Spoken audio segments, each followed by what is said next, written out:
జమ్మూ కశ్మీర్లోని పహల్గాంలో జరిగిన ఉగ్రదాడి భారత్లో తీవ్ర ఆగ్రహాన్ని రగిల్చింది. ఈ దాడి వెనుక పాకిస్తాన్ ఆధారిత ఉగ్రవాదుల హస్తం ఉన్నట్టు గుర్తించిన భారత్, ఆపరేషన్ సింధూర్ పేరుతో పాకిస్తాన్లోని ఉగ్రవాద స్థావరాలపై దాడులు చేసింది. ఈ ఆపరేషన్లో పాకిస్తాన్ పంజాబ్ ప్రావిన్స్లోని సర్గోదా ఎయిర్వేస్ రన్వే కూడా భారత క్షిపణుల దాడిలో నాశనమైంది. ఈ స్థావరం పాకిస్తాన్కు వ్యూహాత్మకంగా కీలకమైంది. ఈ దాడులు పాకిస్తాన్ సైన్యానికి గట్టి హెచ్చరికగా నిలిచాయి. అయితే 60 ఏళ్ల క్రితం కూడా ఇదే తరహా దాడులు జరిగాయి. సర్గోదా ఎయిర్బేస్ చరిత్రలో భారత్-పాక్ సంబంధాలలో కీలక పాత్ర పోషించింది. 1965 భారత్-పాక్ యుద్ధంలో ఈ స్థావరం యుద్ధ కేంద్ర బిందువుగా మారింది. ఆ సమయంలో భారత వైమానిక దళం యొక్క డసాల్ట్ మిస్టర్ IVA యుద్ధ విమానాలు పాకిస్తాన్ యొక్క అత్యాధునిక F-104 స్టార్ ఫైటర్ విమానాలతో హోరాహోరీగా పోరాడాయి. ఈ యుద్ధంలో భారత స్క్వాడ్రన్ లీడర్ AB దేవయ్య వీరోచితంగా పోరాడి అమరుడయ్యారు. అయితే ఆయన బలిదానం దశాబ్దాల పాటు మరుగున పడి 1988లో భారత ప్రభుత్వం ఆయన భార్యకు మహావీర్ చక్ర ప్రదానం చేసే వరకు వెలుగులోకి రాలేదు. అది సెప్టెంబర్ 6, 1965. భారత్లోని ఆదంపూర్, హల్వారా, పఠాన్కోట్, జామ్నగర్ వైమానిక స్థావరాలను లక్ష్యంగా చేసుకుని పాకిస్తాన్ వాయుసేన దాడులకు దిగింది. అప్రమత్తమైన ఇండియన్ ఎయిర్ ఫోర్స్ ప్రతిదాడులు చేసింది. పాకిస్తాన్లోని సర్గోదా వాయుసేన స్థావరంపై బాంబుల వర్షం కురిపించింది. డసాల్ట్ మిస్టరీ IVA యుద్ధ విమాన pilot, squadron leader AB Devaiah వీరోచితంగా పోరాడారు. అతడిని అడ్డుకునేందుకు పాకిస్తాన్ అప్పటికీ అత్యాధునికమైన PAF స్టార్టర్ను రంగంలోకి దించింది. Flight lieutenant Amjad Hussain Devaiah fighter జెట్ను వెంబడించాడు. వీరిద్దరి మధ్య గాల్లో భీకర పోరు సాగింది. చివరికి 2 యుద్ధ విమానాలు పరస్పరం ఢీకొని పేలిపోయాయి. అంజద్ హుస్సేన్ చాకచక్యంగా తప్పించుకోగా దేవయ్య మాత్రం ప్రాణాలు కోల్పోయారు. ఆ విషయం మిగతా భారత స్క్వాడ్రన్కు తెలియదు. మిస్సింగ్ అని రికార్డులో నమోదు చేసేశారు.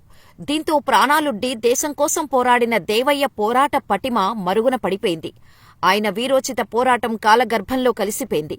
కానీ బ్రిటిష్ వైమానిక చరిత్రకారుడు జాన్ ఫ్రీకర్ రాసిన India Pakistan air war of 1965 పుస్తకం విడుదలతో దేవయ్య పేరు మళ్లీ వెలుగులోకి వచ్చింది. అంజద్ హుస్సేన్, దేవయ్య మధ్య జరిగిన భీకర పోరును రచయిత ఆ పుస్తకంలో ప్రస్తావించారు. దీనిపై ప్రపంచవ్యాప్తంగా అనేక వాదనలు వినిపించాయి. కేవలం పాకిస్తాన్ తరపున ప్రచారం చేయడానికే ఈ పుస్తకాన్ని ప్రచురించారని విమర్శలు వెల్లువెత్తాయి. వీటన్నిటికీ ఈ పుస్తకానికి సహరచయితగా వ్యవహరించిన PVS జగన్మోహన్ ఓ పాడ్కాస్టులో చెక్ పెట్టారు. ఈ పుస్తకాన్ని number 1 squadron commanding officer, group captain OP Taneja చదివారని, F-104 యుద్ధ విమానాన్ని దేవయ్య కూల్చివేశారని, ఆ ఆపరేషన్లో ప్రాణాలు కోల్పోయిన భారత్ ఎయిర్ ఫోర్స్కు చెందిన ఏకైక వ్యక్తి కూడా ఆయనేనని భారత వాయుసేన అంగీకరించినట్టు తెలిపారు. అక్కడికి కొన్నాళ్ల తర్వాత air chief marshal Idris Hasan లతీఫ్కు గ్రూప్ కెప్టెన్ తనేజా లేఖ రాశారు. మరణానంతరం AB దేవయ్య పేరును మహావీర చక్రకు ప్రతిపాదించారు. దీనిని పరిగణలోకి తీసుకున్న భారత ప్రభుత్వం 1988లో దేవయ్య పేరిట అతని భార్యకు మహావీర్ చక్ర శౌర్య పురస్కారాన్ని ప్రదానం చేసి ఆయన సేవలను గుర్తించింది. ఆయన వీరోచిత పోరాటాన్ని గుర్తు చేసుకుంటూ స్కైఫోర్స్ పేరిట బాలీవుడ్లో సినిమాను కూడా రూపొందించారు. సాహసోపేతమైన ఈ భారత్ పైలట్ గురించి ఇప్పటి తరానికి తెలియకపోవచ్చు. కానీ సర్గోదా ఎయిర్బేస్ ప్రస్తావనకు వచ్చిన ప్రతిసారి స్క్వాడ్రన్ లీడర్ దేవయ్య, అతని పోరాట పటిమ గురించి గుర్తు చేసుకోవాల్సిందే. ఇక సాధారణ శత్రుదేశంతో తలపడాలి అంటే మన దేశ సైనికులు ఎంతో ధైర్య సాహసాలకు పాల్పడాలి.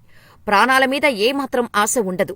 శత్రువులతో తలపడుతున్నప్పుడు మన సోల్జర్స్ ఏమాత్రం వెనుకంజ వేయరు. చివరికి ప్రాణాలను సైతం లెక్క చేయరు. అలాంటి మరో సోల్జర్ స్టోరీ ప్రస్తుతం సోషల్ మీడియాలో తెగ వైరల్ అవుతోంది. గతంలో ఉగ్రవాద వేషంతో మనకు యుద్ధం మొదలైనప్పుడు మేజర్ మోహిత్ శర్మ తన ప్రాణాలను పణంగా పెట్టాడు. ఏకంగా టెర్రరిస్టుల క్యాంపులు తెలుసుకోవడానికి 2004లో అతడు పాకిస్తాన్ వెళ్లిపోయాడు. ఇండియన్ ఆర్మీపై విద్వేషపూరితమైన ప్రసంగాలు చేసేవాడు. ఇదే క్రమంలో ఇండియన్ ఆర్మీపై పగతో రగిలిపోతున్న వ్యక్తిగా నటించేవాడు.